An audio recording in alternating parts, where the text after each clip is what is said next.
How y'all doing? Just ate lunch, about to fall asleep? Great. Yeah, 1 o'clock, perfect time. Hey, I want to thank you all for paying extra to be here. This is a subject that's near and dear to my heart.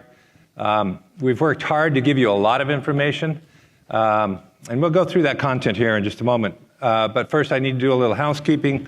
You're in the Builder Branding session, a 10-step process to differentiate from competition and creating employee loyalty. If that's not what you want, you're in the wrong room. But you're in the right room, trust me.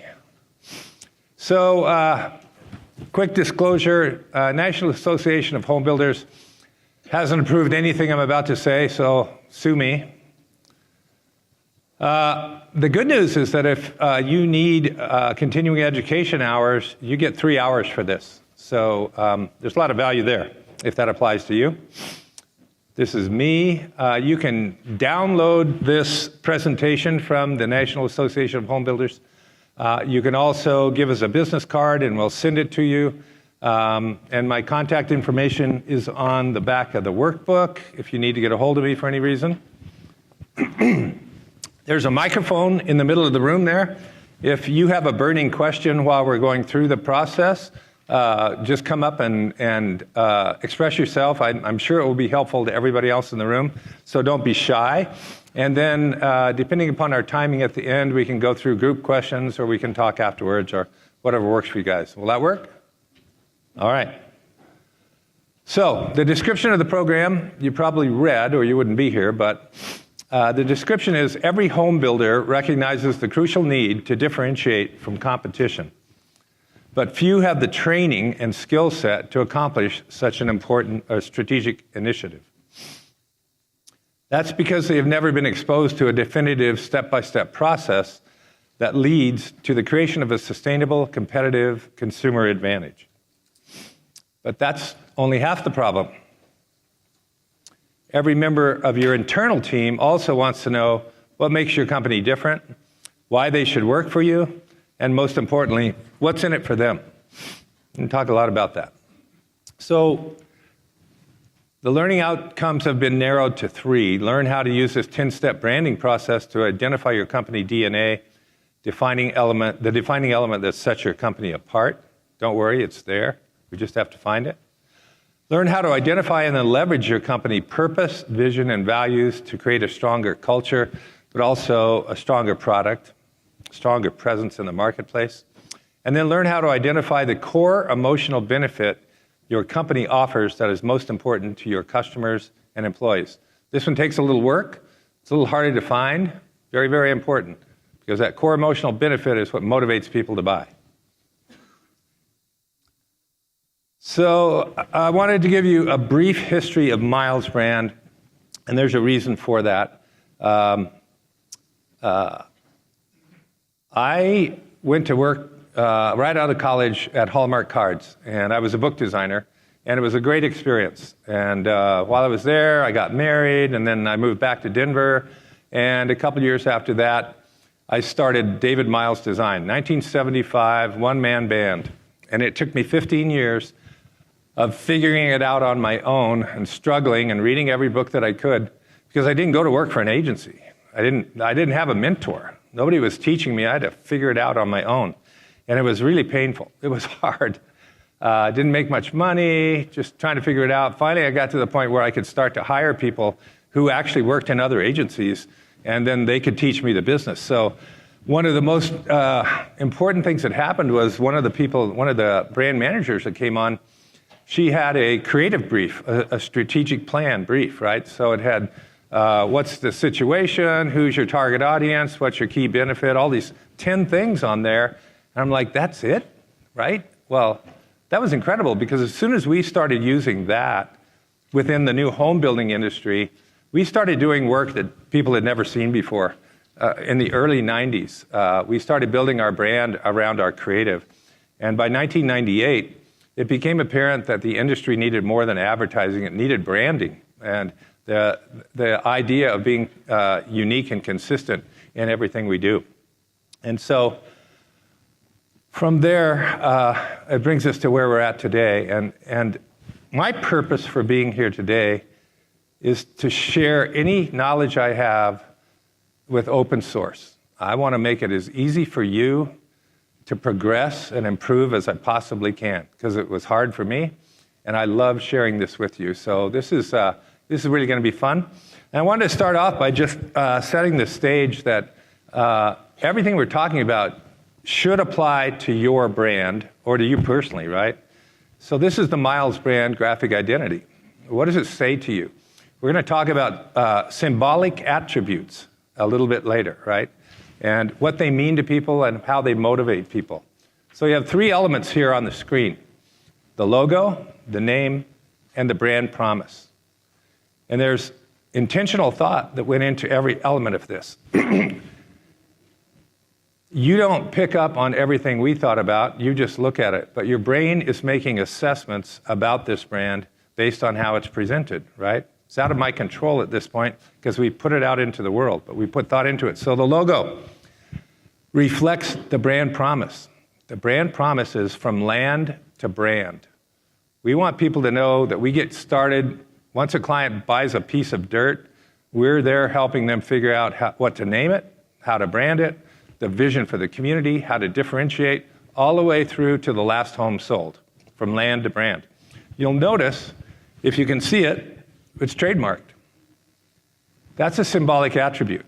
I don't want anybody to take that line, but it also says it's very, very important to us. From land to brand is intellectual capital for Milesbrand, and we want to own that. And then the logo is meant to graphically represent that promise. So it's multidimensional in color, right? There's many aspects to it, just like there would be to creating a new community, right? And then Milesbrand is in lowercase and it's gray because we don't want to think too much of ourselves, right? All right, so we're going to be talking a lot about that stuff all day long. So the first part of this session, if you see your agenda, there will be 2 breaks so that the 3 hours don't seem like 6. And we're going to go until about 2:10 in what we're doing right now. And then the second session, you will actually be working in the workbook 10 different exercises. And these are the exercises. Your why. What is your purpose, right? This is your reason for existence. Your what. What do you do and how do you do it? Your how. What makes you different? That's harder. The second one's pretty easy. Your vision. What is your long-term goal? Your values. What do you value the most? This is maybe the most important thing. Vision, values, purpose. That's essentially why we're here today, to help you learn, to help you determine those and then leverage those, right? Your brand personality. Are you Steve Jobs? Are you Nordstrom? Who are you as a brand personality? Got a couple of cool exercises for you to work through there. That's a lot of fun. Your customers, who are you here for? And when we say customers, a big part of this presentation is internal customers, the people that you work with or work for you, and your external customers. That can be realtors, that can be home buyers, it can be municipalities, whoever's out there that you need to transact with. Your core emotional benefit. What do customers value most about you? We got a cool little exercise that shows you how to work through that, how to think through that. It's hard to do. It's hard to do. It takes work. It takes practice, rather. And your brand positioning statement. Do you have an elevator speech that everyone in your company can say without being prompted? We've got a little form that you can work with to craft that. Should be helpful. And then your brand promise. From land to brand. What's your from land to brand, right? Because we believe that next to your name or your logo, the brand promise should always be bolted on at the hip. They never should be without each other, right? Because you want to set an expectation when you have the name with some kind of a promise. So some guiding principles. What we stand for is as important as what we sell. There's a book about that. I don't think you even need to read the book. You just have to think about that. Do you believe that to be true? Right? Your destiny is 100% determined by your beliefs and your values. Now, if you get hit by a bus on the way back to your hotel, your beliefs will have no control over that, but your beliefs and your values will have brought you to that moment, right?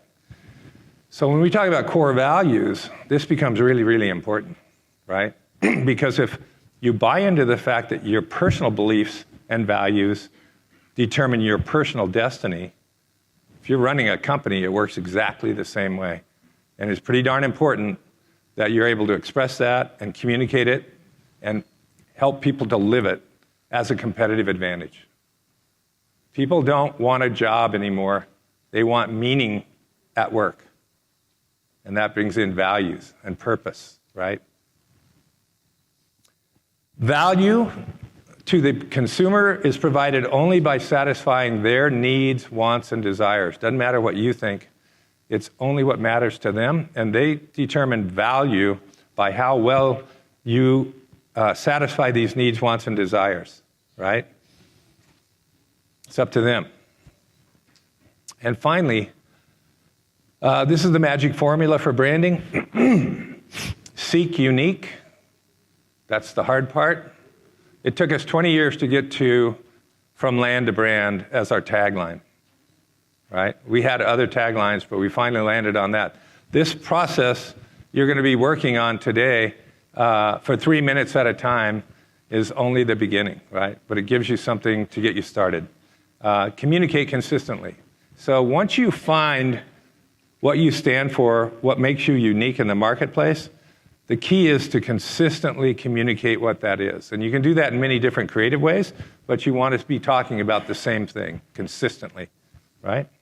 So that brings into play problems within the marketplace, and there's more than I have listed here, but one of them worth thinking about is what is motivating the customer today, right? What is it about for them? What are their needs, wants, and desires, and how do you satisfy those, right? Another one is mass customization and how that affects the expectations of those customers. And what does that mean in our industry where it's much, much more difficult, right, to do than the expectations they already have? Then there's this perception of product parity. We'll talk about that in a minute. And then information overload. We carry all of the knowledge existing in the world today on our phone, basically, right? That's a lot. It's so much that now we have to ask artificial intelligence to tell us the answer. Hey Siri, who was Abraham Lincoln, right? I think that's really dangerous. I hate that, but that's where we're at. Okay, so with customer focus, does this ring true? Do you believe that today's customer, what matters to them is individuality, self-fulfillment, and self-expression as the key motivators to purchase behaviors? It's about me, right? And the internet and everything that people use to search and learn is instant. They get instant answers. They want instant delivery. Everything is me, and I want it now. And it doesn't matter unless it has some symbolic meaning to who I am. Well, shouldn't do that, right? And unless it's some form of self-expression or self-fulfillment. And that manifests itself in the way that people become involved or associate, right? Because those are all demonstrations of private and personal affiliations that are part of who they want to be, right? So it's much more difficult in the home building industry because people don't buy homes every Saturday like they do groceries. The brand loyalty in our business from a consumer is zero.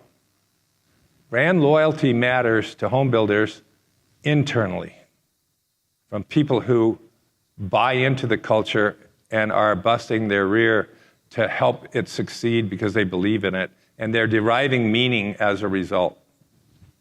Brand loyalty is only internal. Mass customization for that consumer who is seeking self-fulfillment is instant, right? We moved from an economy of mass production to mass customization, where we can each customize everything about our lives. And that has raised expectations from consumers in a way that we really can't keep up in the home building industry. So we've got to find ways to do the best that we can, because you can get this Nike shoe in any form you want tomorrow, right? That's hard to compete with, right? But it's so satisfying from a self-actualization, from a self-fulfillment standpoint, because now every element that I'm wearing can kind of be me. And it's mine. It's not for everybody. Product parity is a huge issue. We kind of set you up with some of these graphics, and this is one of them.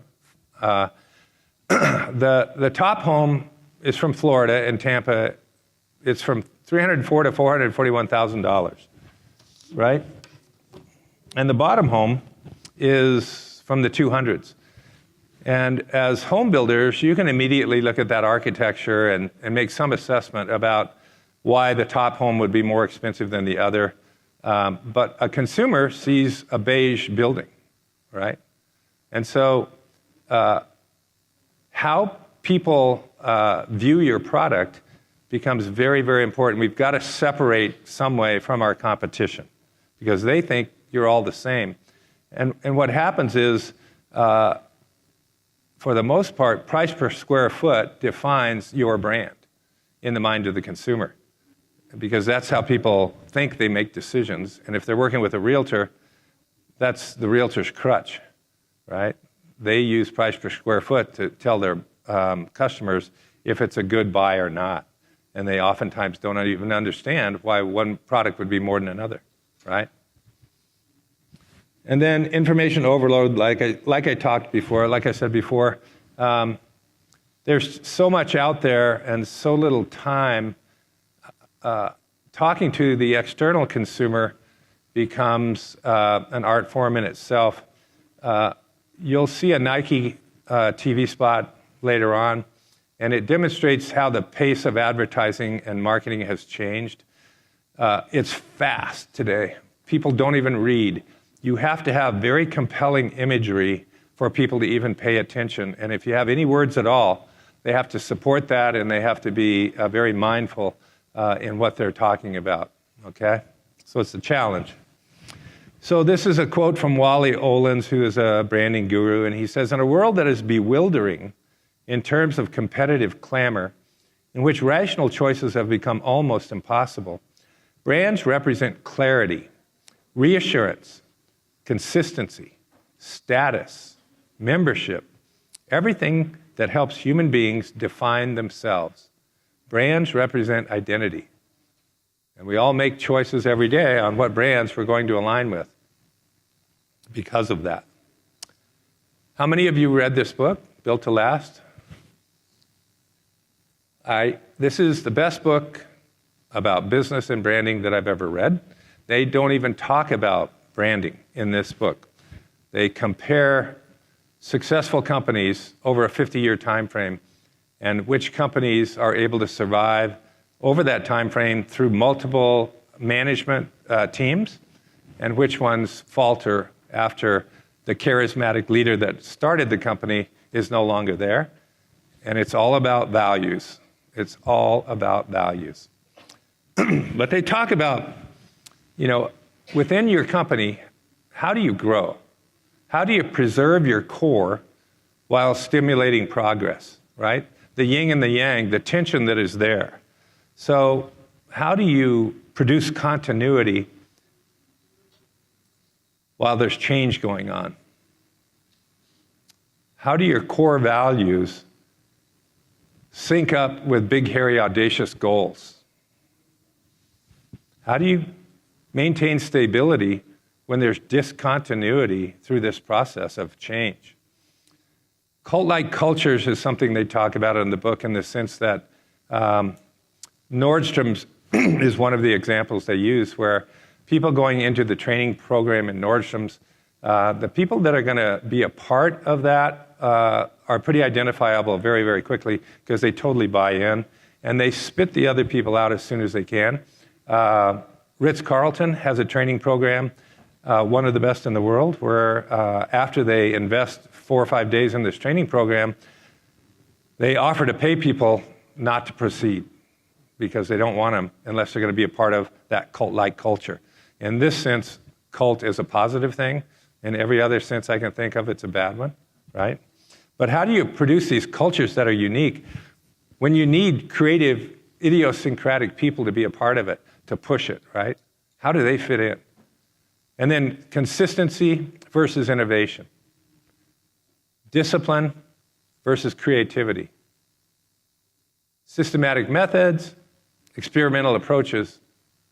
A lot of conflict here. And finally, meaning.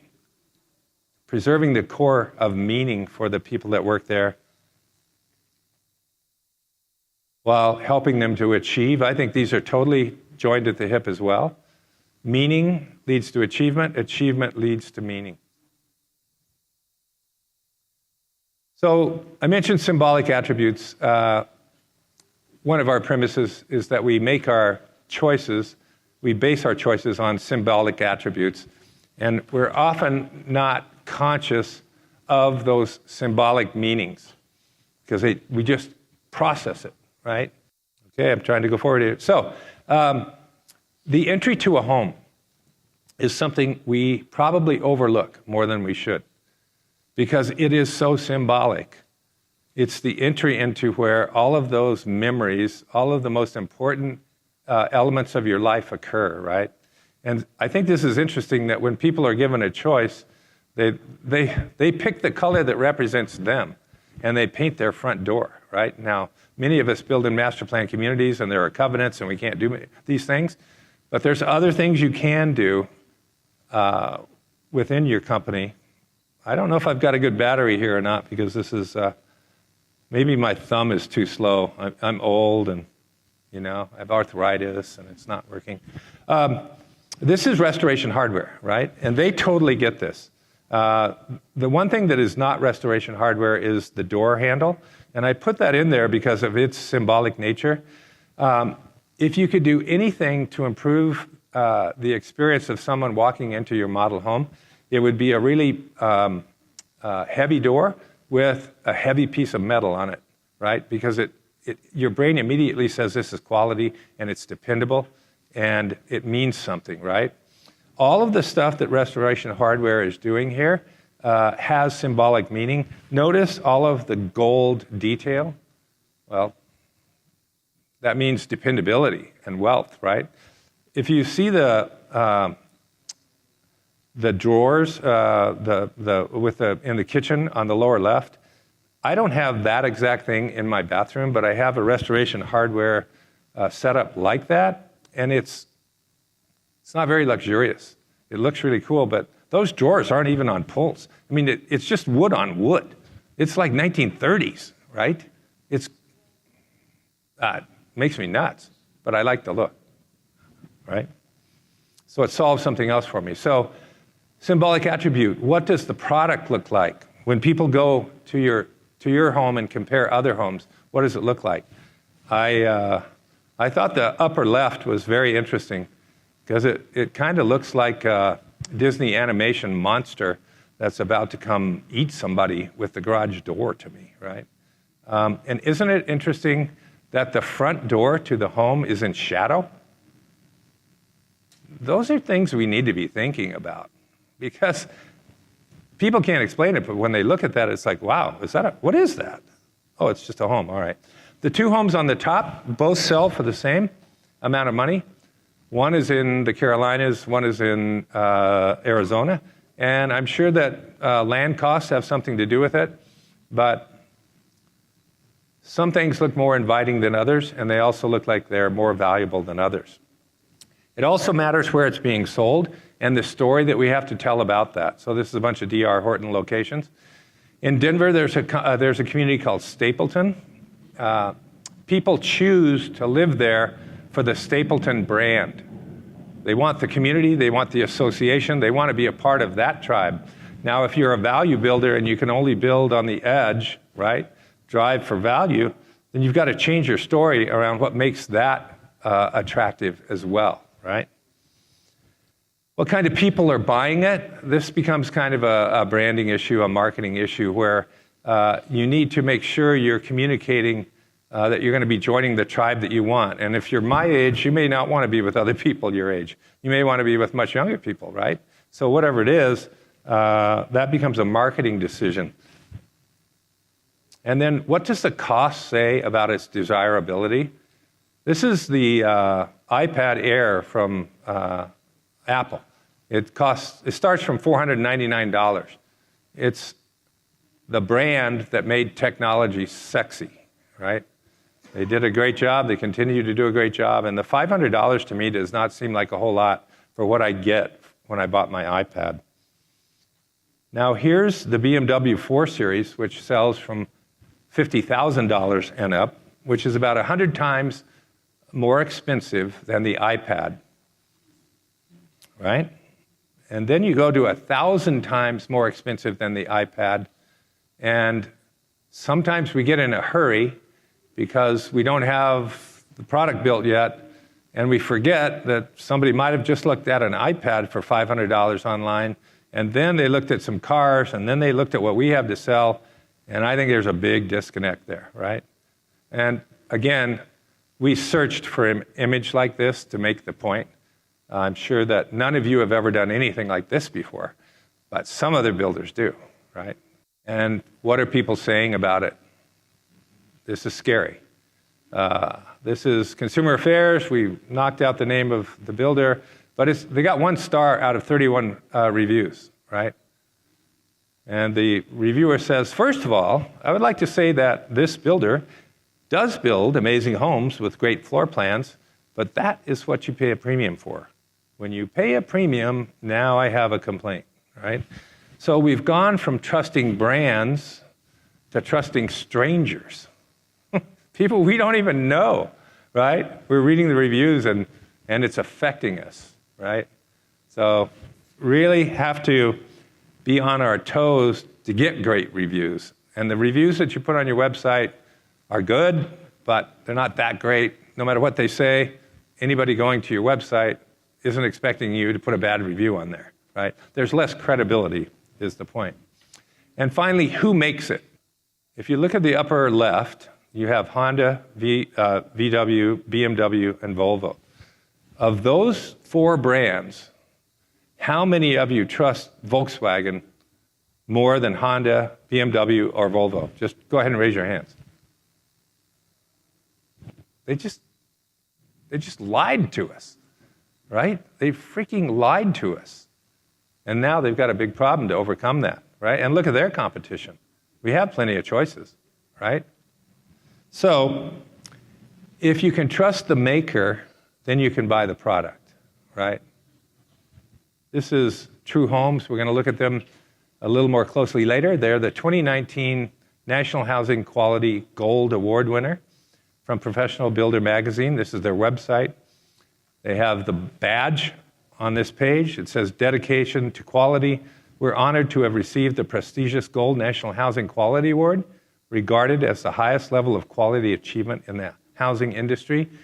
That's a quality statement from a third party with a ton of value, right? They don't have to make the claim. They have somebody else validating it. They then go on to say, we are so proud to be chosen by BuilderOnline.com as the #1 builder in Charlotte and on their annual list of the country's 50 largest new home markets. They're an independent builder. They're not a national builder. That's a very strong achievement. And then they talk about what it's like to work there. And they say, well, hey, in 2016, we were one of the top places to work. And again, in 2017 and 2018 and 2019. And we have A+ rating from Reuters. And so this has an internal value as well as an external value. If you're looking for a job in this industry and you come across a builder like this, wow, right? And if you want to buy a home, it's also a wow, because even internally you can see the people that work there are buying in. And then you think about your own job and you say, okay, so this entire day is all about the issue of trust, coming down to what trust means. So it's an interesting thing to look at the evolution of currency within the United States because it mirrors the evolution of trust for the brand called America. Most people don't know history anymore, but I'm sure many of you realize that after the Revolutionary War, paper money was reduced to 1/40th of its previous value. Can you imagine that today? It was very, very traumatic. The only thing that people could trust was gold and silver. So it took about 100 years before people were willing to accept silver certificates as a substitute for the real thing. That's a long time to rebuild trust in our economy and our currency, even though the new bills were backed by metal reserves. And back to symbolic meaning, although the design of this silver certificate was also intended to prevent people copying it, right? It also has a ton of symbolic meaning in terms of the quality, the detail, the design. Everything about it says quality, and it's meant to produce trust. It took, they said in my research, another 100 years before people were ready to accept Federal Reserve notes. That gets me up to about 1973, so I just said many more years, not exactly sure how that works, as a substitute for silver certificates, right? And again, the detail and effort that goes into the design helps from counterfeiting, but it also is a huge quality statement, trust statement. And then came credit cards, right? I'm not an early adopter. I was slow to accept credit cards. And now e-commerce, how long did it take us to get used to using our credit card to buy things online? And now there's other ways we can do that. And do I trust them or not? Do I understand them? And soon it will be cryptocurrency, right? So there's not enough trust around cryptocurrency for it to be the norm yet, right? How long do you think it'll be? I just read that artificial intelligence is predicted to equal human intelligence by 2030. It's called the synchronicity. The next 10 years are going to be filled with tremendous innovation and tremendous conflict as a result. It'll be interesting to see how long it takes us to evolve into this currency. So the point being is that trust creation is fundamental. It's a fundamental goal of branding, right?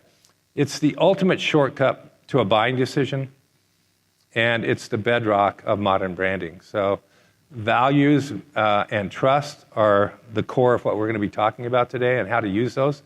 It's our premise that branding is the practice of producing trust. That's what it's all about. So let's get started. I want to show you a 30-second TV spot. It's called We're for Dogs. Check it out. Always good to start a branding program for builders with a dog food commercial. So I chose this because, to me, dog food is a generic product, just like consumers think of you as your home builder, as your homes, right? And so how many people like dogs? Everybody in the room, right? Each one of you makes some decisions about what kind of dog food you're going to feed your dog based on what kind of a person you are and how you think of your dog, right? So these guys just said, we're for dogs, right? Now, there's a wide spectrum of the marketing strategies for dog food.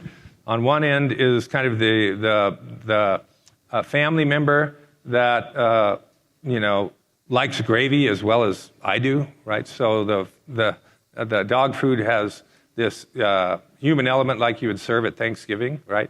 All the way over to it's the vitamins and scientifically formulated for your dog's health. Well, these guys just went to the core of the emotional connection we have with our dogs, right? And they just said, pedigree, we're for dogs. For the rest of the day, I want you to start asking yourself, my company, we're for what? Because you got to get it down in a brand promise that's 3 or 4 words, right? It's hard to do, but that's what they did, and we like it. So, what is a brand? This is a quote from Liz Dolan, who used to manage the Nike brand, and she says, people may tell you that they want to build a brand, but a brand has to have some inherent values. There it is again, values. A brand delivers something important to people. Too many people think a brand is something that you create with advertising. If you tell them that a brand flows from a set of values, they'll say, sorry, I don't have time for that. I have $10 million and I need a lot of ads to create my brand. You want to tell these people, go away. You people are jerks. I couldn't create a brand for you for $100 million because you don't care about consumers, you have no values, and you're not offering people anything important. Now, while I agree with all of this, the one caveat is, if you have $100 million, I'll work with you no matter what. Okay. So we're going to take a test here. We're going to, everybody up for a little quick quiz. Here's the situation. You have to choose between Coke products and Pepsi products. And it's interesting today that many people don't use either one. So play along. If you're from Atlanta, don't, no, I'm kidding. Okay. How many people would choose Coke products by raising your hand over Pepsi? Whew. How many people would choose Pepsi? All right. In blind taste tests, which one wins? When people are choosing the one they like, when they don't know which one it is, which one wins 3-1? Pepsi. Why? It's sweeter. It tastes better. Yeah, right? It's sweeter. Well, that's not logical, right? So we like to say that a brand is an emotional bond that connects people with products and services, right? People associate with Coke all over the world as kind of an American value, if you will, standing for freedom and everything good about America. And I got to tell you, they're one of the top 10 brands in the world, and it's not an essential thing that we need. It's sugar water, right? But people love it because it means more than the drink, right? It means something to them. So remember this, we persuade with logic, but we motivate with emotion, right? So everything we do from a branding perspective really wants to be tapping into an emotional component. That core emotional benefit becomes very, very important because that's what motivates people to take action, right? This is an opinion. I think that logic is way overrated in the way that people think people purchase and purchase new homes, right? And there's different kinds of people. An engineering mind is going to be much more focused on A plus B equals C, and other people not so much. But it really is not the features that matter, it's the core emotional benefit it gives you from the purchase, right? So Tiffany's, if you see this ad, there's a little bit of copy underneath the box, and it says that you can buy a Tiffany engagement ring for $950,000 all the way up to $950,000. And guess what? No, both rings come in the same box. And that box is a color that they own in our mind. Everybody knows Tiffany blue. And what that does is it allows them to charge a premium, right? Very few of us can go in and evaluate the quality of a diamond. But if I like to tell the story, what happens in Vegas stays in Vegas, right? So if I was to come home to my wife with a Zales jewelry box and a diamond in it from Las Vegas, first of all, she would really be worried, right? But it would be less worry, I think, and a better experience if I did it with a Tiffany box, because it just means more, right? I think she would be worried about what the heck I was doing here and what I had to, why I was doing that. So I don't plan on doing that. But as you look at the way Tiffany leverages this to build value, these are all off their website. The product on the right is in black and white, and then the product in the left is multifaceted, but their color and their packaging is right square in the center. The other two images could be on any jewelry website, but not the one in the middle, right? They leverage this. They know how important it is. They have a PMS color that's Tiffany blue that only they can use.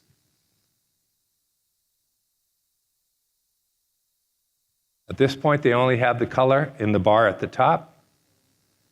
And look at this. Where does your eye go here? Does it go to the ring or to the tape? Right? Same here. And now there's a page that doesn't have any blue on it, and I don't understand why. Right? I really don't. But that's how they have used a signature color to create a premium, right? How many of you have a signature color for your company right now? What colors are they? How many are blue? Green? Burnt orange? Red? Black and gold. It's hard to do any of those uniquely, right, that you can totally own. But I applaud your effort. You're going the right direction. So this is an ad for Mercedes-Benz, and it's about a collection of impressions. And basically what it says is that Mercedes-Benz was the first originator of the automobile. And when they started the company, they had 4 core values. One was safety, one was speed, one was beauty, and one was innovation.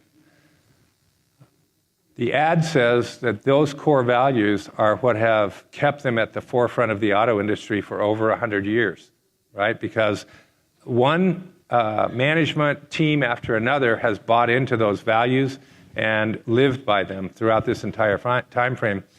They have more safety patents than any other car company. Their cars for beauty are in the Museum of Modern Art for design. They have more land speed records than any other company, and they have more innovation patents. This is a history of their innovation very quickly. 1906, the first electric-powered car. Here we are, over 100 years later, trying to do it again.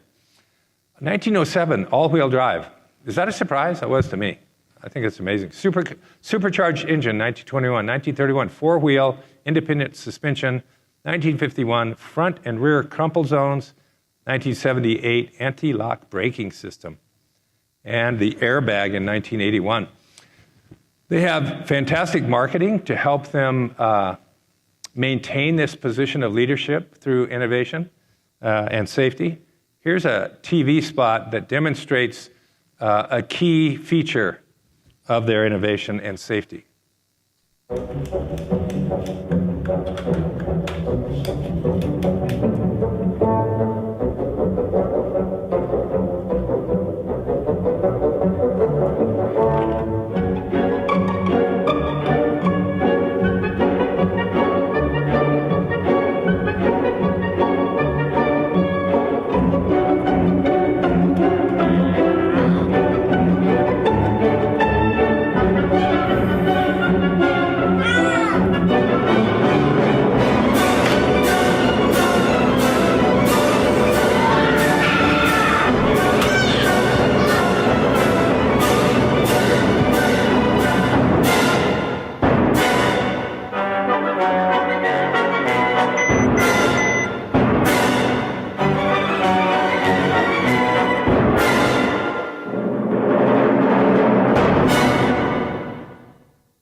So I decided to go exclusively into the new home industry because I love great work like this. I love creative. And the creative that I saw representing the largest purchase that most people will ever make doesn't look anything like this. Yeah, this is a $50,000 car, 80, 90, and my home is $300,000. It's pretty important that we translate that and we're always aware of it because it doesn't match up very well.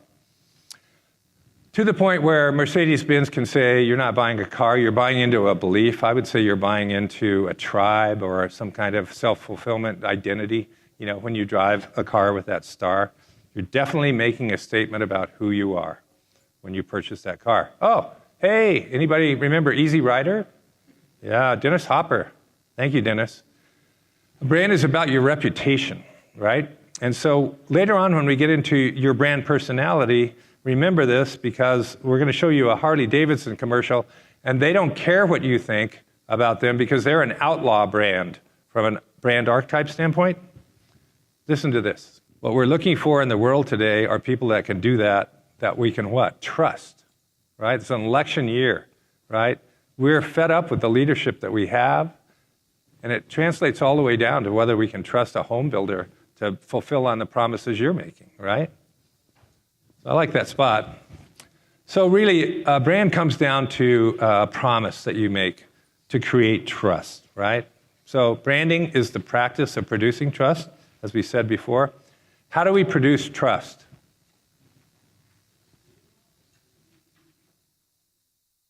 How do we do it? By fulfilling on our promises, right? Our personal brands within the office, with the people that we work with, begins there. If we promise to have a paper to them or to finish a task by a certain time, and we do it, trust goes up. If we're a little late, trust goes down a little. If we're a little late a lot, and sometimes we do what we say, well, what's it going to be, right? And that translates into how we work with people within the company and then also the customer, right? So trust is all about fulfilling our promises. In fact, we would say your most valuable asset is trust, not people. Most of the time you say your most valuable asset is your people, it's about trust. So, Nike's promise to bring inspiration and innovation to every athlete in the world. Does anyone know what Nike, the Greek goddess is? It's the goddess of achievement, right? The track coach at Oregon picked Nike because it meant something. There was symbolic meaning to helping athletes overcome adversity.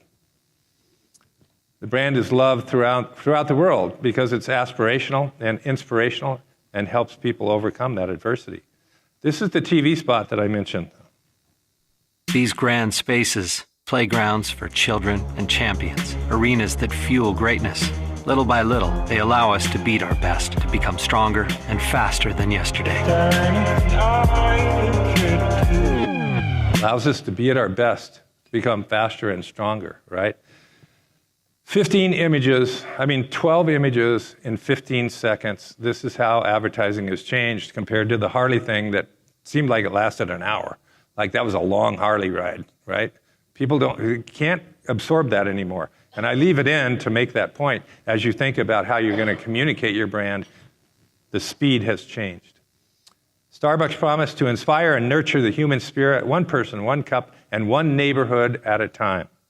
This is kind of a fun spot about how they express that. Oh, it's nice. So the question is, what is your brand promise, right? And I don't expect you to know the answer. I want you to be thinking about it as we move along, because you'll work on that. Who's ready for a break? How's everybody doing? Ready to work on your brand? Yes. Enthusiastic response. Good. A couple of things. I forgot to tell you that speaker evaluations are a critical piece of this process. And this year, NAHB has changed it from being a paper process to an electronic process. So since you've registered for this session, about 15 minutes before 4 o'clock today, you'll get an email asking you to evaluate. Those evaluations determine whether people get to speak again in the future or not, based on the satisfaction level that you have. It's also based on if I'm promoting myself, try to get business from you, or other elements like that. And so please take the time to do that. It's a very important piece of the process. And I like it, because I want to know if I'm delivering or not. So that's one thing. The other thing is, I think I told you that my contact information was on the back of the handout, and then a gentleman came up and said, hey, where's your email address? And I'm like, it's right. No, it's not. Okay, so I have business cards. If you want a business card, my email address is davemiles@milesbrand.com. That's Dave. Dave, sorry. I'm sorry. What's my email again, Deb? Oh, man, that's hard to remember. Dave@milesbrand.com. Sorry. Dave@milesbrand.com. Evaluation forms coming, and let's get going, Ready?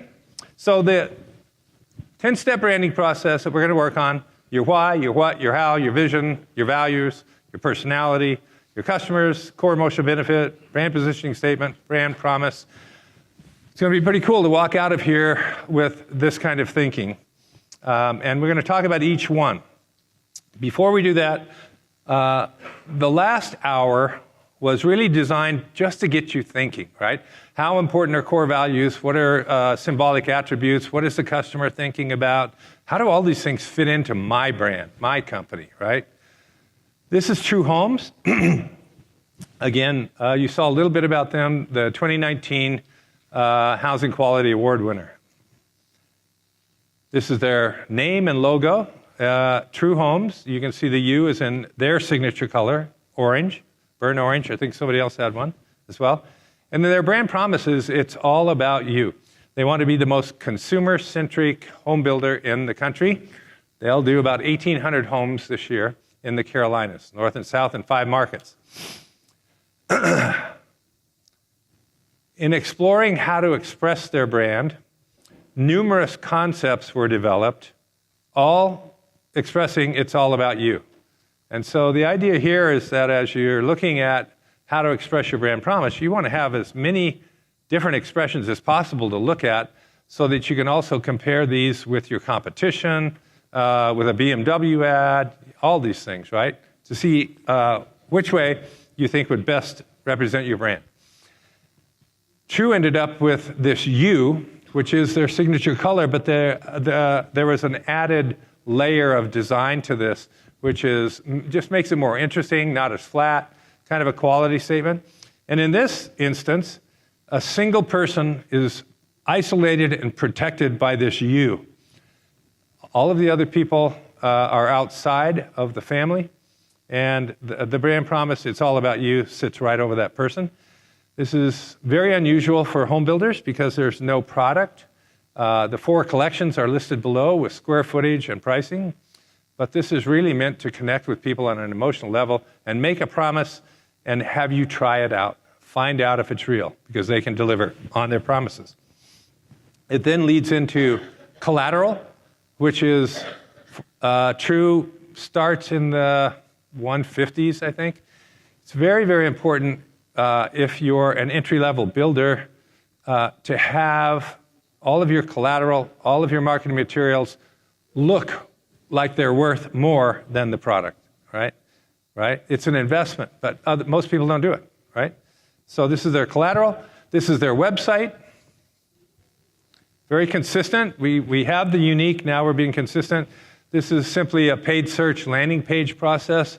I'm sure all of you are doing this, but when someone clicks on this paid search AdWords, it goes to a landing page, and we encourage them. There's more information here than this. All the collections are on here. But we encourage people to then register to get a downloadable brochure, and that's how we get the lead, right? And then they get the brochure, and everybody's happy. This process, plus mostly other digital processes, has helped True to produce about 35% of their sales online, right? It's all trackable back. True Homes has a very strong commitment to realtors. They actually have them signed. They recruit, they look at all of their market segments, and then they identify the realtors within where they're building, $10,000 price points. They identify builders who are selling in those price points in that geographic location, and then they recruit those builders to join True as a VIP realtor, if you will. And they have special benefits, et cetera, et cetera. They don't recruit all realtors. They just want realtors that are building or that are producing in their price ranges in their geographic locations. And so part of that process is staying in touch with them, and in the recruitment process, communicating with them the benefits of working with True. And as you know, realtors get at least 75 emails a day. Who doesn't, right? So we have this direct mail program that has extremely high recall because it's all interactive, right? So on the upper left, it says, why are you so important to True Homes? And then it says on the right, when you open it up, these are all interactive. It says 50% of registered broker clients purchase a true home. 75% of true home buyers come from brokers like you. That's why these realtors are important to them. They know they only pay when they have a deal, right? This is not a marketing expense. And so we just have a series of these things that reinforce everything we want realtors to know about true homes. This is basically their brochure in a direct mail piece. This is pretty cool. It comes in a flat envelope. You open the envelope, and this box is spring-loaded, and it pops up, and it's got the 4 collections on it. So it's fun, right? It's memorable. This is a little spinning wheel thing. With true homes, you essentially get an extra room for the same price that the competition would charge for the square footage. So this says, what will your clients choose? Get them the rooms that seal the deal. So on the left, the lady, you spin this wheel and it says a home office or a media room in the middle or a bigger kitchen, right? The idea is just reinforcing the brand and making it interactive, kind of a different point in your day. It's fun.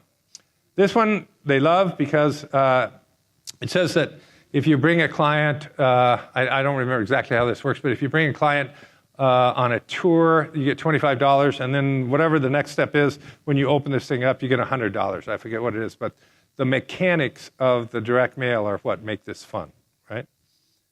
And then this is all about their style packages, true style, if you will. So you open it up, and then it reveals the designer packages and all the elements of the home.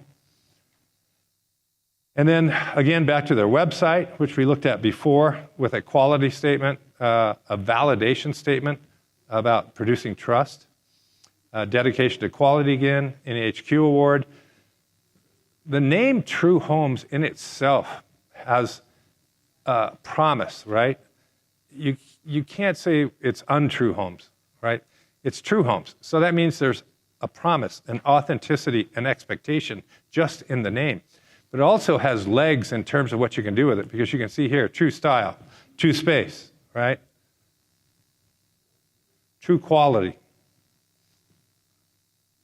true team. We saw this before.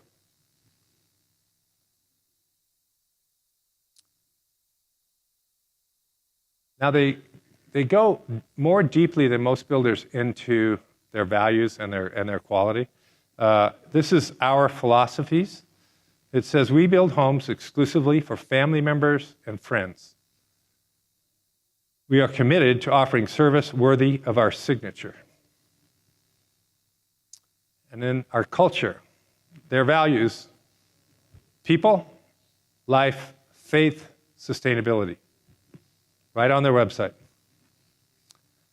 They have core convictions to be an organization that is in the world but not of the world, to act as the advocate of our client, to have a meaningful impact on people's lives, to do it right through doing what's right, to be a team characterized by competency, commitment, and character, to be a company the communities we serve want to exist. And then they have operating principles of listen to the client and act on it, predictability and consistency, simplicity, focus, responsibility and accountability, empowerment. Talks about our people, and their people have to have these elements: character, competency, and commitment. And they do a tremendous job training, right? And again, like I said before, people don't want a job, they want meaning in their job. Well, they have a deal at True Homes where once you've been trained and they ask you, look, do you know how to do this job? Do you know everything you need to do this job and excel? And if you say yes, and there's a problem, then there's only 2 ways you can have that conversation. One is, well, wait a minute, do you have the training? Do you understand how to do the job? And if you say yes, then it's a character issue. Because if you know how to do the job, but you're not doing it the way you're supposed to, now we got to go back to our core values. It's never about the person. We want those core values to drive behavior, right? I've learned a lot from them. Validation statements again.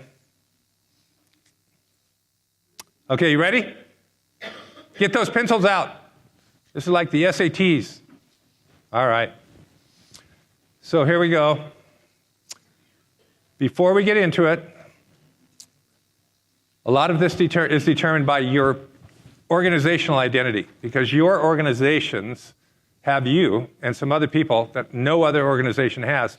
And your organization has a history that no other organization has. There's a tremendous amount of your brand identity, your brand DNA, just within your organization, right? And then how you identify your customer and relate to your customer, who your competition is, and your product. Within those four circles, and how you manage them and how they influence each other, is where your DNA resides. Okay? We'll talk more about it. So your why. What is your purpose? Aristotle, remember him? Where your talents and the needs of the world cross, there lies your calling.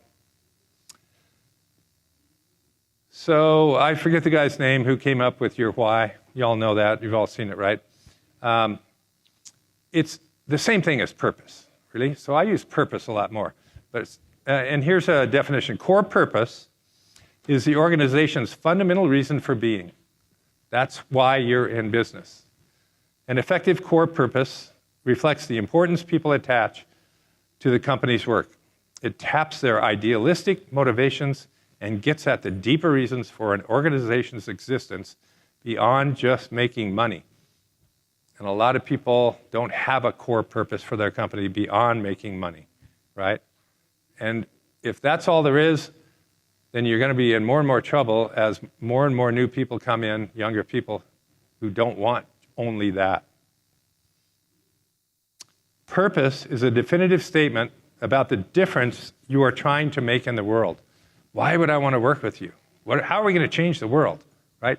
Well, we're in an industry that does that every single day. It's what I love about what we do, because we build houses and places to live, communities.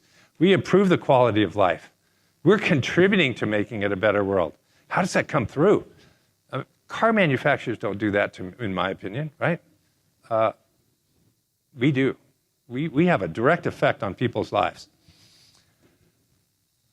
Purpose drives everything. You have to get your purpose right before the rest fall into place. Purpose is a path to high performance. Purpose moves mountains when it's expressed correctly, and it has a deep emotional benefit. Purpose will hold you steady in a turbulent marketplace because it gives you a vision, a pathway to overcome that adversity, because it's too important to lose that. It injects your brand with a healthy dose of reality, and it helps recruit passionate people who want to be a part of that purpose and that vision. Purpose brings energy and vitality to the work at hand. Nike. Our purpose is to unite the world through sport to create a healthy planet, active communities, and an equal playing field for all. Many of us put our purpose and our vision and our values up on the wall, and it's a bunch of words. This one is filled with emotion. If you go to their website, the runner here has an artificial leg device, right? She's not just an athlete, she's really overcoming adversity. But look at the way they present it, right? It's artful, it's inspiring, it's beautiful. Nike, to establish Starbucks as the premier purveyor of the finest coffee in the world while maintaining our uncompromising principles while we grow. Ritz-Carlton, mentioned them before. This is awesome. Ladies, we are ladies and gentlemen serving ladies and gentlemen.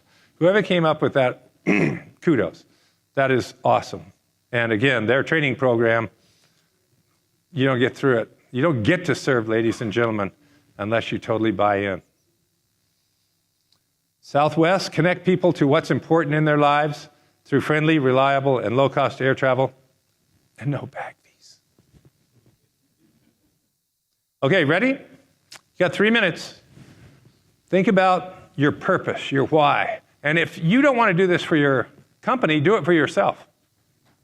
right? Make good use of the time. This is a sprint. Just put down the words that come to mind first. Don't write sentences. Just get the core ideas down. How many of you feel pretty good about your purpose? How prepared were you when you came in here today to do what we're doing? Pretty ready to go? No, not so much. Do you have a headache? Okay, good. I have 9 more opportunities to give you one that are coming up, so this should be really fun. Purpose, how's that going? Isn't it interesting that something this important isn't top of mind, right? Because we're so busy, we just go to work every day.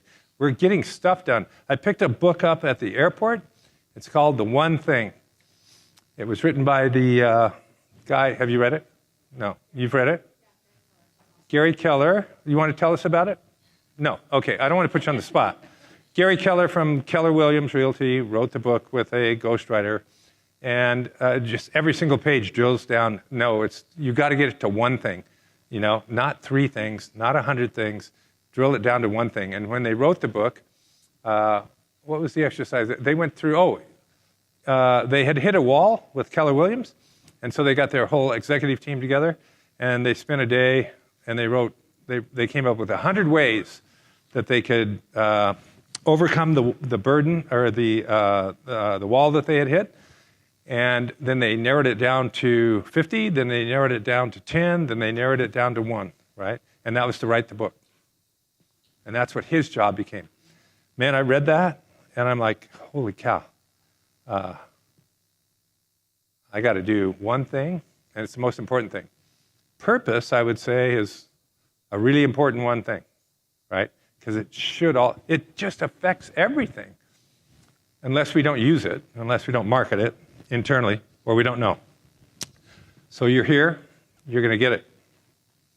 What do you do and how do you do it? I don't think we need 3 minutes on this.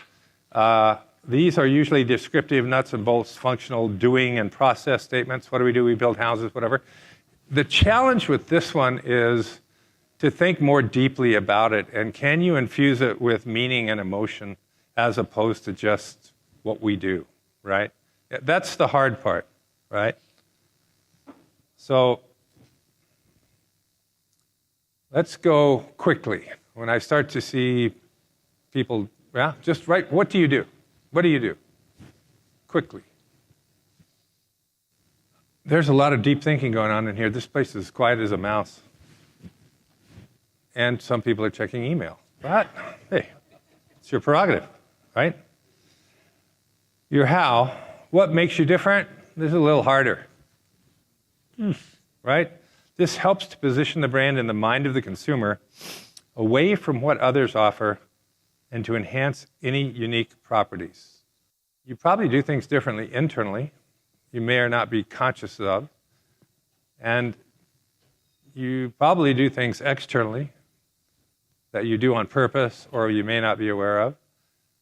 In terms of the external brand and marketing, the very best thing you can do to start thinking about this more deeply is simply do a brand audit on your competition. Get a wall, look at your competition's website, go to their sales center, take pictures, look at their signage, get their collateral. If they have a realtor program, see if you can find the benefits, right? And put them up there. Just put them up there. And this is the secret that I learned a long time ago. And then don't do anything that any of them are doing. And there's white space over here for your brand, right? Because the consumer's looking at all of them, and you have to be different, right? And it's so great to see it visually, if you're a visual person like me. But it just shows up. I mean, you can see it. Are they copying each other? Are there 3 builders with a blue logo? All of those things are out there for you. So then you can position the brand in the mind of the consumer to be different, right? Okay, so think a little bit about your how. What makes you different? What do you do different internally with your culture? Anything? And what do you do differently? Is it the product? Is it how you build it? Is it higher customer service? Is it location? Is it all of those things? Right? I have a builder that we work with, and they only build in premium communities because that's where they get the best results, right? Anybody ever heard of Infinity Homes? So their brand promise is the coolest shit in the universe. Dave Steike used to use that all the time. And he said, how do we brand ourselves? I said, well, that's your brand promise, right? He said, yeah. I said, well, then you have to come to the national awards and win every year. That's how you back that up, right? That's what they've done. That's what they've done. They're up tomorrow night. Your how. How do you do it differently? Okay. Good job. Your vision. What is your long-term goal? I find this to be a difficult one, too. It seems to change every other week for me, right? Your vision will become clear only when you look into your heart. How many of you have influence on the vision of your company? You're in the right spot. That's fantastic, right? So when you look into your heart, what do you see for the vision of your company, right? What do you want from that? A vision statement describes the organization as it would appear in a future successful state. When developing a vision statement, try to answer this question. If the organization were to achieve all of its goals, what would it look like 10 years from now? How exciting would that be? That's big. That's really big. Right? If the organization were to achieve all of its goals, what would it look like 10 years from now? An effective vision statement is inspirational and aspirational. Right? You want to get people inspired, and you want them to aspire to be a part of achieving it. It creates a mental image of the future state of the organization wishes to achieve. A mental image in your mind. Wow, wouldn't that be something if we achieved all of our goals? Where would we be in 10 years from now? I want to be a part of that. A vision statement should challenge and inspire the team. This is Dove. I don't know how, I hope all of you are familiar with the Dove Beauty campaign. This is their vision. We believe beauty should be a source of confidence and not anxiety. That's why we are here to help women everywhere develop a positive relationship with the way they look, helping them to raise their self-esteem and realize their full potential. It's been an overwhelming success. I think it's shown tremendous leadership, but it all came from a scary idea, right? I'm thinking there were a lot of people who were saying, no, let's not do this, right? Until they did it and women responded. That's Dove. Patagonia. Build the best product, cause no unnecessary harm, use business to inspire, and implement solutions to the environmental crisis. Does that ring true to you for Patagonia? Yeah. Different kind of leadership, but very, very passionate about what they're doing. Very passionate. IKEA. Our vision is to create a better everyday life for many people. Not real inspiring to me, right? It doesn't seem like they spent a lot of time on that one, right? Create a better life, a better everyday life for many people. Yeah. Okay. But they execute, you know.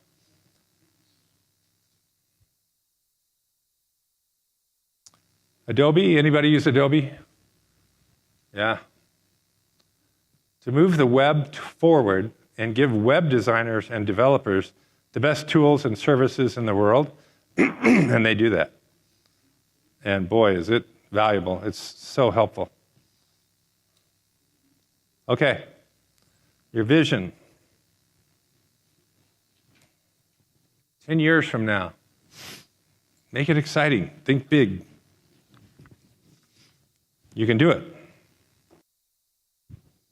Okay. Does anybody feel good about their vision that would share it?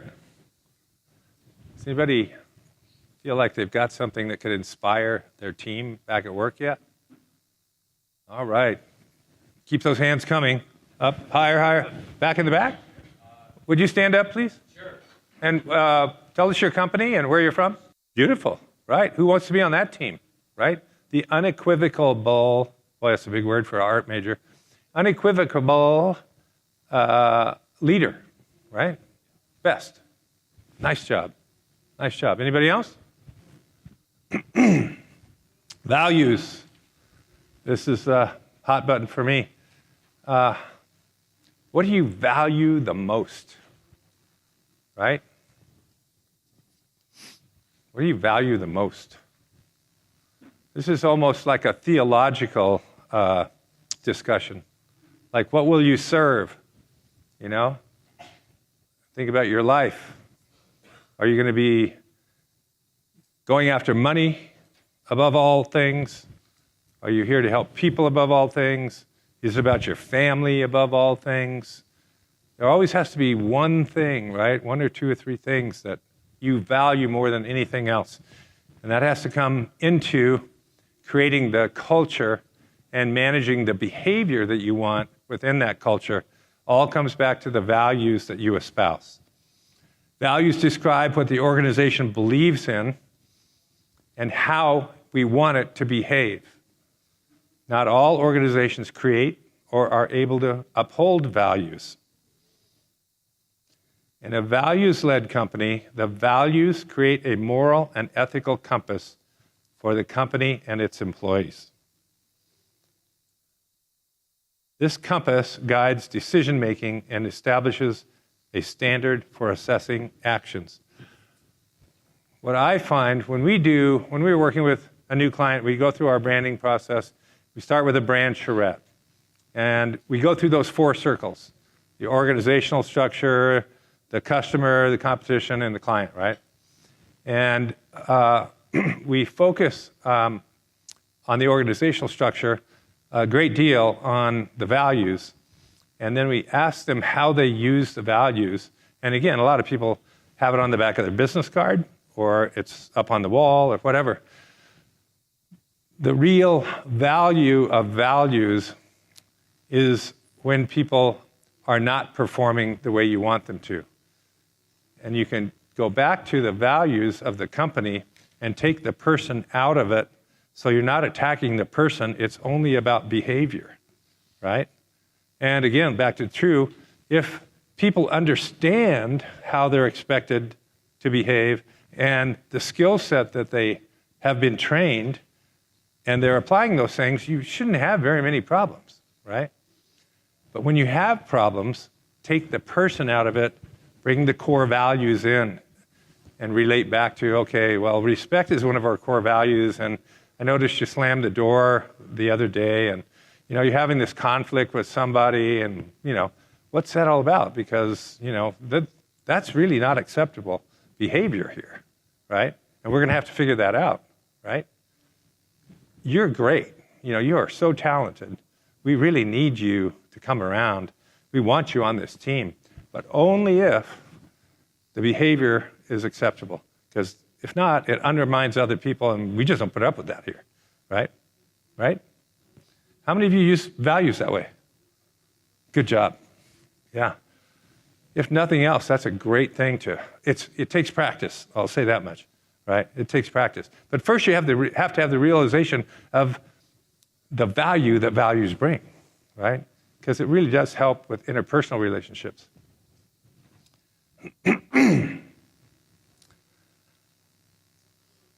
Company values define the deeply held beliefs and principles of the organizational culture.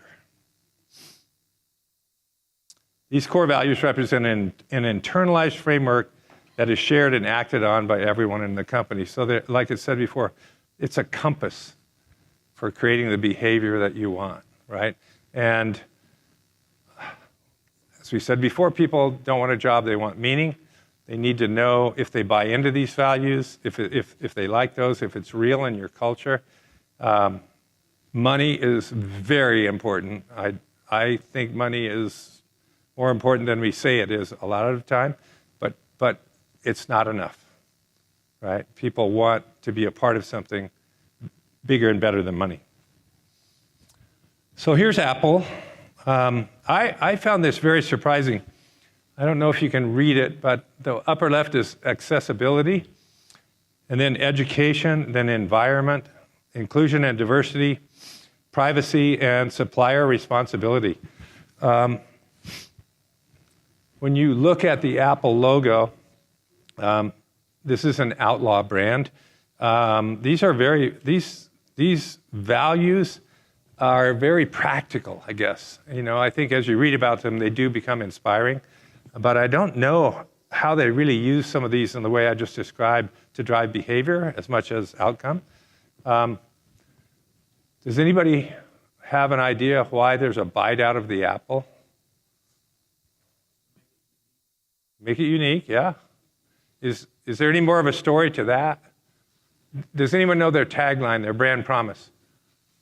Think different, right? They were competing against IBM, or Microsoft and IBM, right?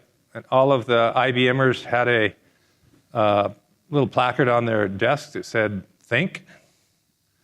Well, these guys think different.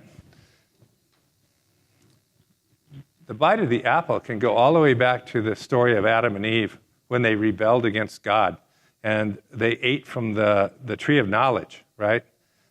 And then the rest is history, as they say.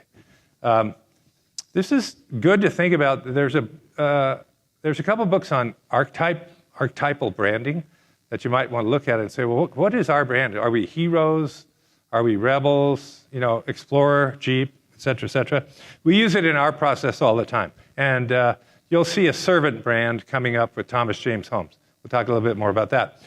Nike, innovation, social and community, sustainability, and our team. Now, this is interesting.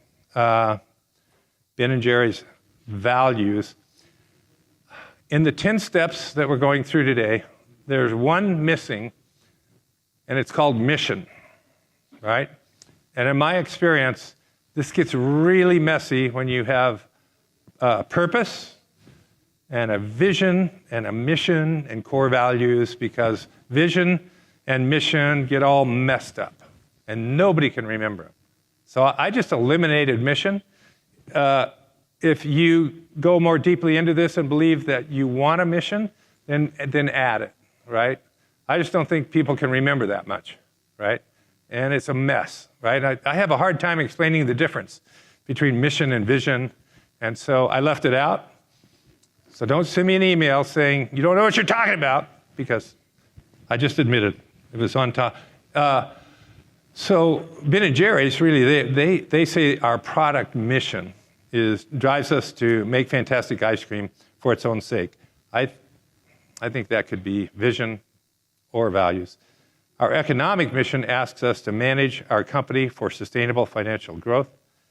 And our social mission compels us to use our company in innovative ways to make the world a better place.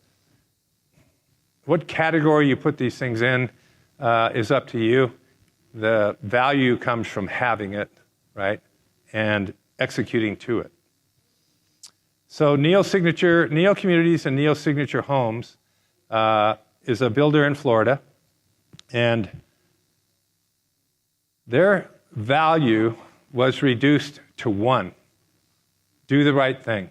This is really, really powerful to me, because remembering all of this stuff is the hardest part. You cannot have it on the back of the business card and think that it's really your culture. Well, if you can reduce it down to something this powerful, then every discussion is about this. If there's a mistake on the job site, if the bill isn't being paid on time, if there's a conflict, it all comes back to this. This is what they say. Doing the right thing is the core value that defines our enterprises, they have two, and ensures the future we desire. This is the one behavior that is non-negotiable, applies universally to everyone in our organizations, and will never change. And it was a big controversy with Pat Neal and the management team because there's so much accountability, and they knew they were going to get challenged. The more they made it public, the more they had to live up to it. That takes courage, and that's what leaders do. Leaders are courageous because they have a vision, and they have that DNA that says, no, I'm going to do it. We're going to do this. And I only want the people who want to do it with me, right? Okay. Values. Spend a little time.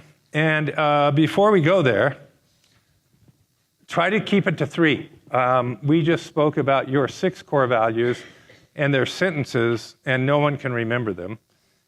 And so I suggested that every time I've ever seen 5 or 6 core values, you can very quickly get those into 3 because they overlap, right? And so get them into 3 and get them into 3 words or, not sentences. So our core values at Milesbrand are respect, full engagement, and growth.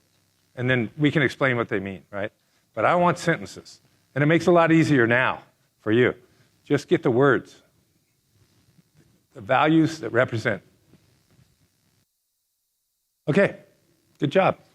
Let's talk a little bit about brand personality now. Do each of you in your workbook, do you know what page we're on, Deb? Does everybody see this? This exercise on page 24? Okay, I want you to circle every word that you think represents your brand as quickly as you can. You got 1 minute to go through this as quickly as you can. Right? Circle away. There's 100 words.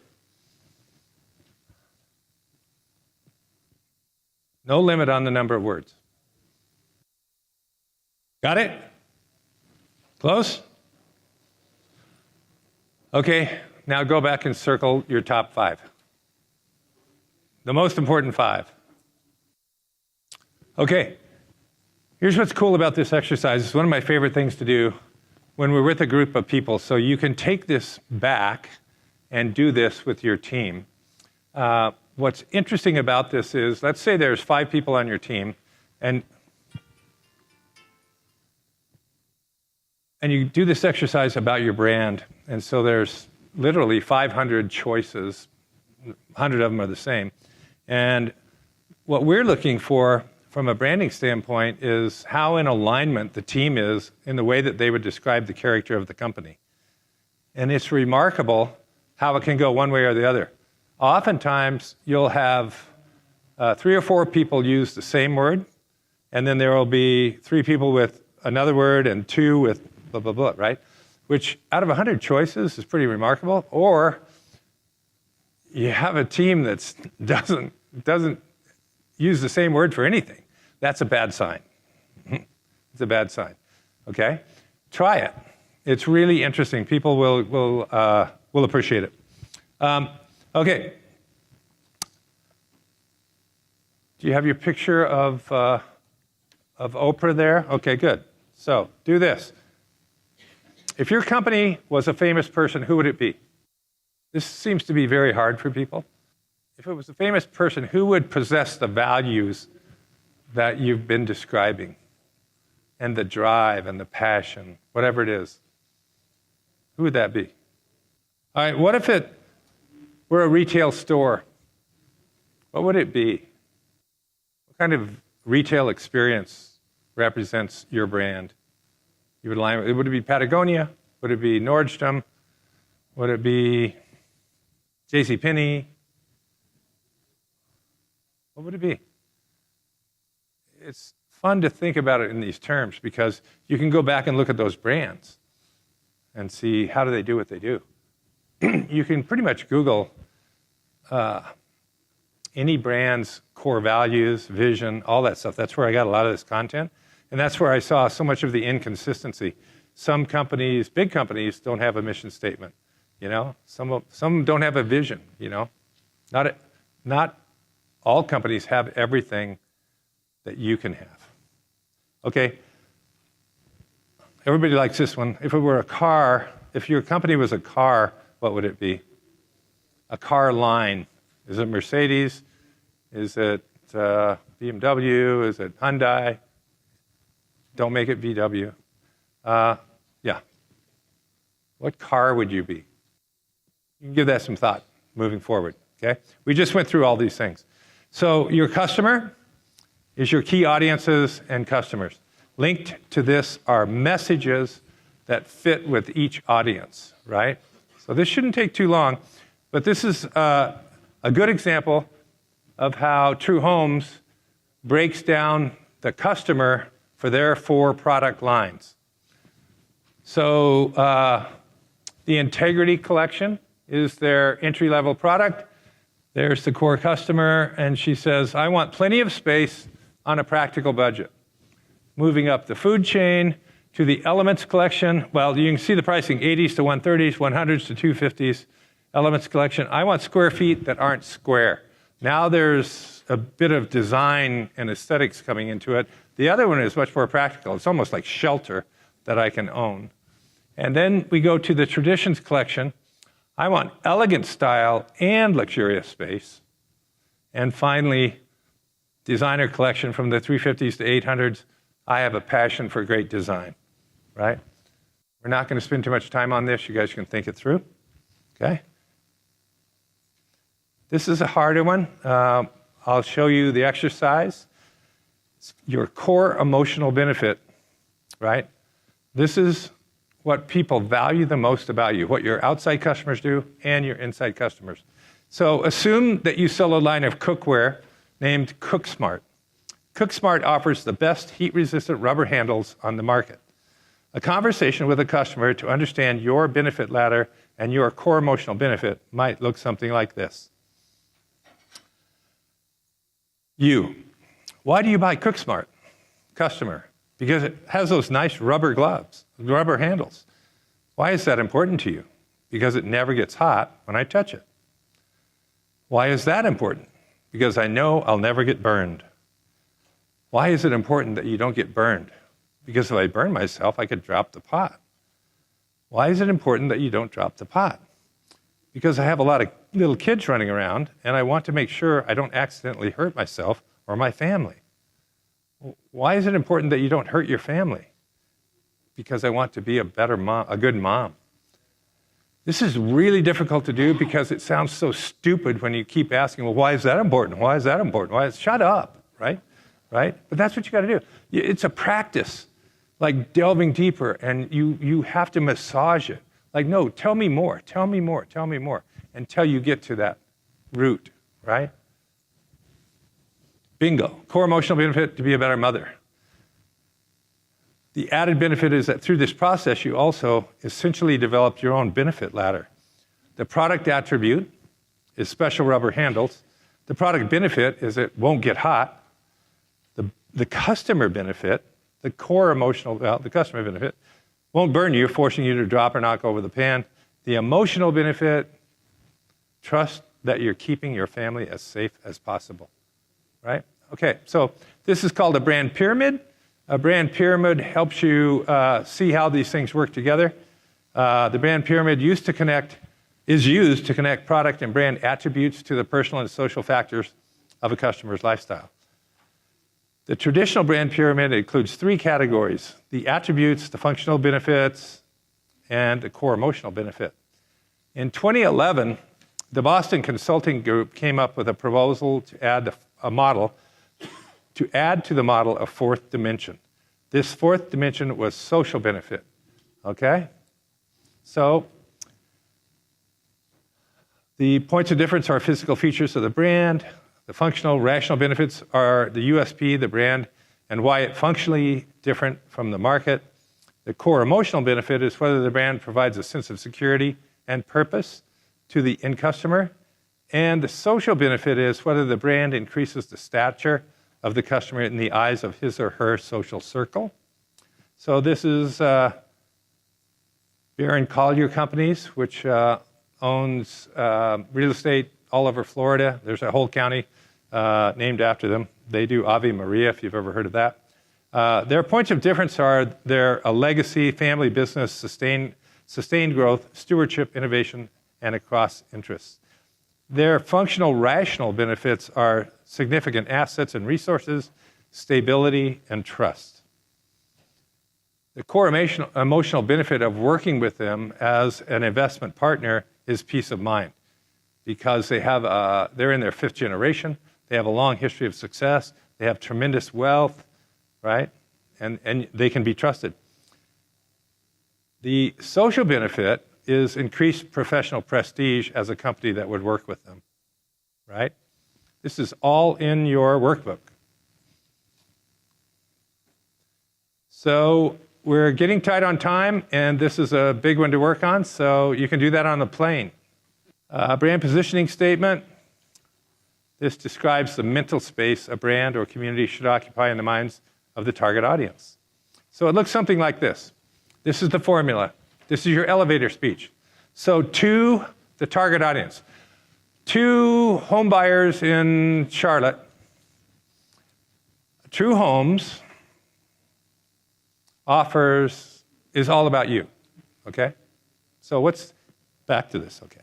The formula, you want to identify your target audience, you want to explain who your brand is, and then what do you give them? What's your core emotional benefit, like we just went through? So here's an example from a master plan community in Naples called Mediterra. The target audience, 2 active adults with an average net worth of $10 million, interested in a second home in Naples, Florida. Mediterra, 9-time winner of Best Community, offers a unique combination of 2 Tom Fazio designed golf courses and a private beach club. They're the only one that offers that in that market. The core emotional benefit is living at Mediterra validates the buyer's self-identity and need for social status appropriate to their level of wealth, okay? And then that's expressed in an ad like this where the 2 unique functional benefits are 2 golf courses, Tom Fazio, and a private beach club. And isn't it interesting how the page is split right down the middle? They both get equal value, and they're aligned on the horizon line. It's beautiful, right? And look at that big ampersand, right? First, you have to get it right in the exercise we just did. Then you can execute into things like this. So again, not going to have you spend much time on this because I want to get you to a break right after this. A strong brand promise is crucial to answering the most important value creation of all. Will people perceive a difference that is desirable? An effective brand promise successfully answers that question by providing a blueprint, a recipe for differentiating the enterprise, and in doing so delivers a sustainable competitive advantage. It's a promise. The brand promise reduces the essence of the brand into a short strategic phrase or tagline. My favorite one is Target. Anybody know their tagline? 4 words: expect more, pay less. Fantastic, right? Fantastic. First, the brand promise provides internal clarity. People know what to fulfill on. The brand promise gives members of the organization a succinct and memorable way to remember, introduce, explain, and discuss the brand by always using the same words to begin conversations. This is a huge tool. If you work at True Homes, you know it's all about you. You can explain the company using the same words. You don't have to make it up. There's tremendous value in that because the value grows every time people use the same phrase, right? It's a great tool. And second, the brand promise positions the brand in the minds of the target audience and helps consumers to remember the brand by reinforcing mental associations. Potential categories are imperative, descriptive, superlative, provocative, specific. So here's some that you probably know. Nike is imperative, just do it. Mini Cooper, let's motor. Apple, think different. Here's descriptive. Tom's shoes, 1 for 1. Ted, ideas we're spreading. Target, expect more, pay less. I think we just covered that. Superlative, oh, a diamond is forever. The ultimate driving machine. King of beers. Provocative, got milk? Mercedes-Benz, what makes a symbol endure? Microsoft, where are you going today? And specific, HSBC, the world's local bank, boring. The New York Times, all the news that's liberal. All the news that's, Olay, love the skin you're in. We're not going to do this. I want you to take a break because it's hard work, okay? Just before we leave, this brand DNA thing we talked about, much like DNA of living things, which contain all the heredity information that makes each creature unique, brand DNA condenses all peak performances that have made the brand successful over the years. So it's really contained in these 4 circles and how they relate to each other, okay? It defines the brand's personality. So to manage a brand successfully, it is crucial that its DNA is recognizable and tangible at all brand touchpoints. It's challenging. Thank you. Take a break. You guys ready to finish up? Go have a cocktail? Get out of here? Do something? Okay. Just want to talk a little bit about internal branding. Really believe that it's every bit as important as external branding. And one of the reasons for that is digital marketing has overtaken branding, if you will, for builders externally. From an advertising standpoint, the brand is still important in signage and sales centers and many other areas. But internally, we're probably all a little bit behind the curve of what a good job we could be doing. So I just want to give you some food for thought here. And it starts with this. What starts within spreads throughout. What starts within spreads throughout. So within each of your companies, are most of you above 10 employees or below? Above? Yeah. So once you get beyond 10 employees, and oftentimes at 5, depending upon how well you communicate, people start to make things up. They start to fill in the blanks, right? And before you know it, they're talking about your company in a way you don't want them talking about it, because that's what they're doing. That's just what they figured out on their own, right? So for better or for worse, whatever starts within spreads, right? And it eventually ends up with the customer. This is from the Harvard Business Review. Our data indicates that fewer than 50% of employees believe in their company's brand, and even less are actually equipped to deliver on it. That's not surprising to me because this takes a lot of work. Internal branding, this is our premise. Strong internal branding is vital to success, ensuring employee commitment to company values and an understanding of how to deliver them. Number 2, a healthy brand cultivates a company culture where employees live and breathe the brand to bring it to life for their customers. And number 3, when people care about and believe in the brand, they're motivated to work harder and their loyalty to the company increases. Let's break this down real quick. First of all, vital to success, right? Because it ensures employee commitment to company values, leading with values, right? And then that leads to culture. It cultivates a company culture where employees live and breathe the brand. And then that leads to, I don't like work harder. I think more passion, right? Work better, more efficiently, because they don't need to be managed. They know what to do and they want to do it. Man, if you can cut down on management, let me tell you, autonomy is the rule today. Nobody wants to be managed. That means you better communicate these things so they don't have to be managed. And if you have to manage someone a lot, you may need to give them an opportunity for a better job. Here's some dangers. While executives recognize the need to keep people informed about the company's strategy and direction, Few people understand the need to convince employees of the power of the brand. They take it as a given. Here's the problem. The people who are charged with internal communications, the HR professionals, typically don't have the marketing skills to communicate successfully, right? We ask the HR professionals to build the culture and the brand. Information is doled out to employees in the forms of memos and newsletters and so forth, but it's not designed to convince them of the uniqueness of the company's brand.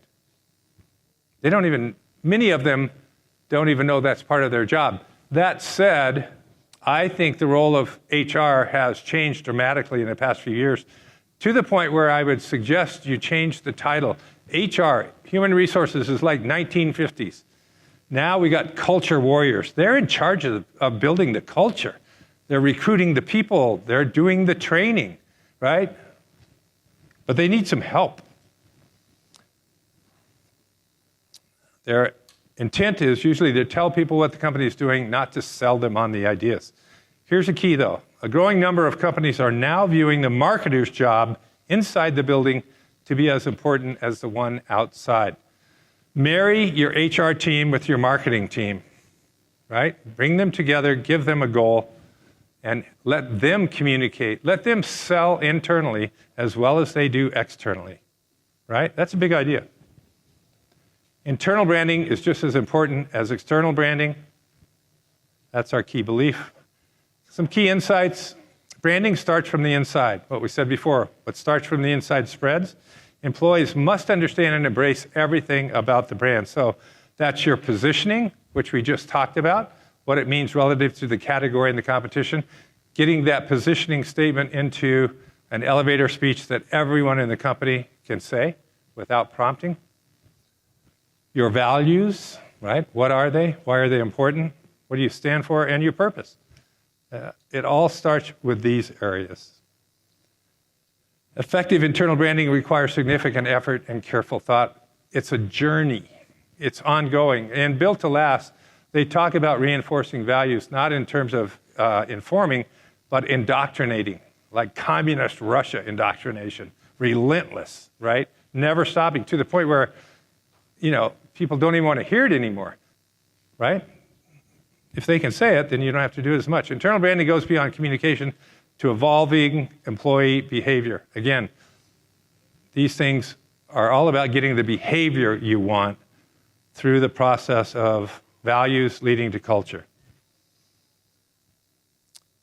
Helps to cement employee commitment to the company, brand loyalty that we talked about before, alignment with values and behavior, and it helps to retain people. It's very, very expensive, as you know, to replace people. So if you get the right people in the seats on the bus, you're going to be much more effective and you're going to make more money. Consistency within translates to consistency in the external market. Earlier we said seek unique, right? That's what you've been working on today, is what makes you unique. Once you get there, if you communicate it consistently internally over and over and over, it will lead to consistency outside as well, right? Because those are the people that are delivering those messages. Each and every customer point of interaction needs to emphasize the same message. If anyone in the company is not living the brand, it demonstrates to coworkers and customers that the company itself does not entirely believe in its own message. This is hard to do. I mean, it's just hard to do. And if the employees don't buy the message, why should the customer? Are you nodding like I know what I'm talking about, or no, I'm kidding. Huh? I feel like there's something going on in your company. You're like, oh, right? Yeah. So is everyone else, so don't feel alone. Okay, remember that for employees as well as customers, the goal is not to communicate a series of facts, but to persuade participants to embrace the story, to live the brand.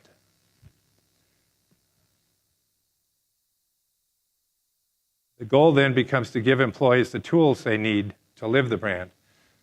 This is one example of what we call a brand book for Thomas James Homes in California. This is an electronic resource all about their brand. So you can see It's kind of like a microsite. At the top, it has our story, and then it has our brand, then strategy, logo, design, voice. It's 60-some pages, right? Oh, I just want to... So there's a quick overview of who they are. Thomas James Homes is the largest single-lot new home replacement builder in the country, serving home buyers in markets where severe land constraints and aging home stock limit new home options. As urbanization and the desire to move in popular cities continues to trend, the Thomas James Homes solution has proven ready for the challenge. Over the past decade, Thomas James Homes has completed more than 600 luxury residences throughout Southern California.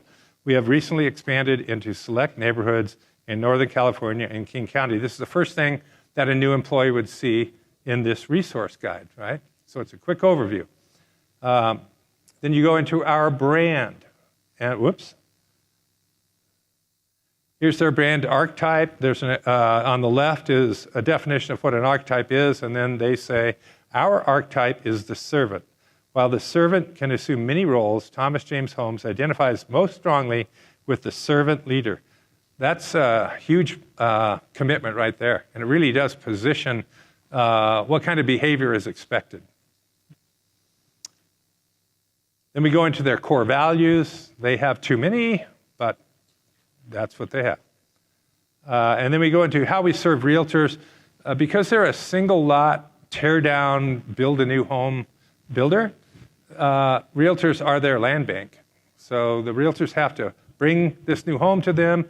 If it fits their criteria, they have this accentuated realtor commission program where they get multiple commissions for bringing the home, selling the next home, et cetera, et cetera.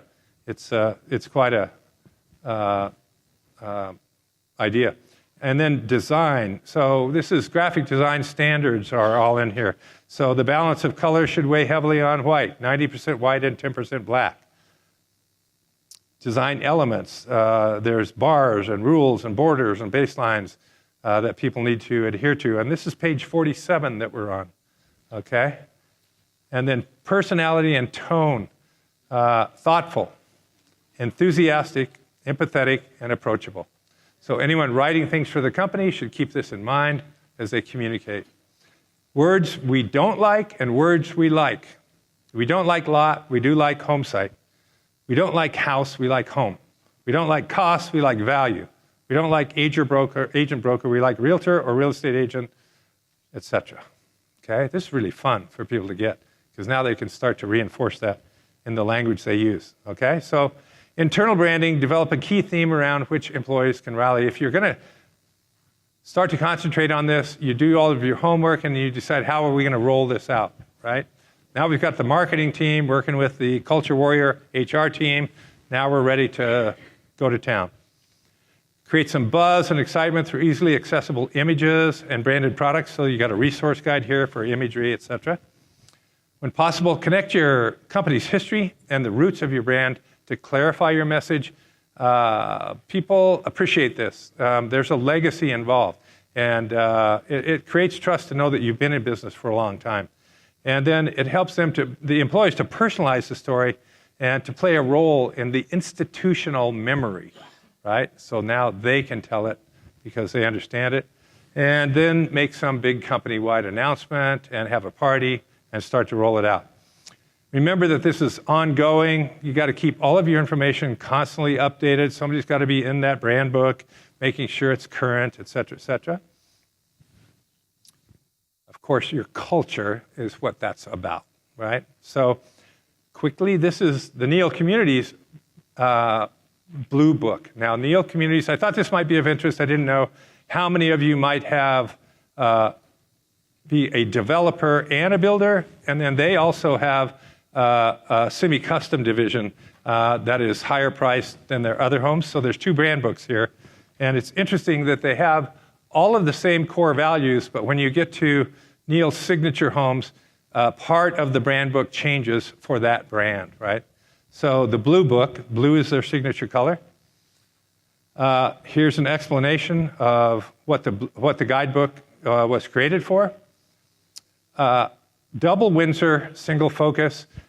This is the Neil difference. And the Neil difference, you talk about symbolic attributes.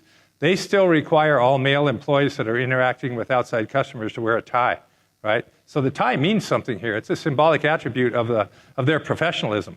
And that symbolizes, represents the Neil difference. Their purpose is to improve people's lives.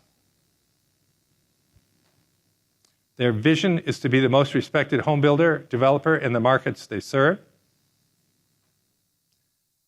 Here's their core value again, do the right thing. Their mission, make it easy to buy homes, make it easy to sell homes. And their brand promise, where you live matters. This is really great because it reminds people, wow, that is true. And these guys get it, you know. Thanks for reminding me because this is really important, right? It does matter where I live. And you must be thinking about it too. Brand character, integrity, trust, et cetera, it's all in the book. Committed to our community, where we've been going, where we're going. Here's that legacy history of the brand. And then their family of companies that are related services. And finally, you. You are a brand ambassador. This book is for you because we have certain expectations of you, and you're not an employee, you're a brand ambassador, okay? Internal branding, employee incentives, mentorship programs, everything about it needs to reflect the values, right? As you think about your compensation structure, everything, right, is driven by values. This is the Neil Signature Homes gold standard. So again, the same intro. It's the same double Windsor single focus, only this time it has a gold thread going through it because it's the gold standard, right? The Neil difference. And then it's the same purpose to improve people's lives, but a different look for this brand. Notice that kind of gold in the fabric of the furniture, etc., sort of subtly reinforcing this thing. This looks more upscale than the other brand. It's the same vision. It has the same core values. But when it comes to the brand promise, it changes, and it becomes unique, the luxury of living well. Brand character is different. Brand character sort of overlaps. The companies are the same, and brand ambassadors, but a different look.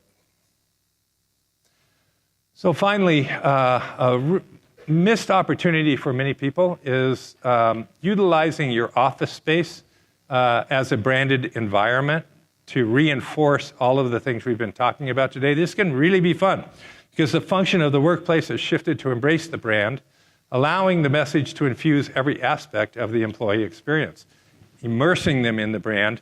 And if you're not working there and you walk in, you should know right away you're somewhere special and different, right? We build things, we're designers, right? Make it cool. A branded environment considers everything, the architecture of the space, the lighting for mood, the decor, signage, layout. Everything is meant to create a sensory, meaningful, memorable experience. And you want people walking in there and feeling good about it every day they walk in, right? In this way, work becomes synonymous with the values of the brand. Employees don't just do their jobs, but live its values. One last video. It's about 1 million years old. You're the crazy ones. That's why you paid extra to come here. This room isn't filled. Oh, I didn't even realize that would be funny when I said that. It has kind of a double entendre, doesn't it, you idiots? No, because you want to make a difference. You want to do it better. You want to learn. You want to take advantage of it. You want to go back and you want to apply it to something. That's meaning. That's meaning, right? Thank goodness we live in a country where we're free to do this, right? And I applaud you, every one of you, for being here today. And I saw people working, right? It was quiet, right? And we tried to keep it short, but then when I was watching it, I didn't know if it was too long or not. So if you look at your agenda, we're supposed to be done in 5 minutes. I think we're a little early. There's just one last thing I want you to do. What is the most significant new insight concerning your company that has occurred to you today? Just spend a second or two writing that down. What is it that sticks out right now from the day about your company or about you? Okay, you guys are awesome. This was not like most workshops. You had to do some work. Everybody hung in there. We got through it. If you did receive value, first of all, tell me about it. I would love to use any quotes that you have about what this provided for you in our social media. And also remember that any moment you'll be getting an email for the evaluation of the program, right? And finally, yes! Thank you. Have a great show.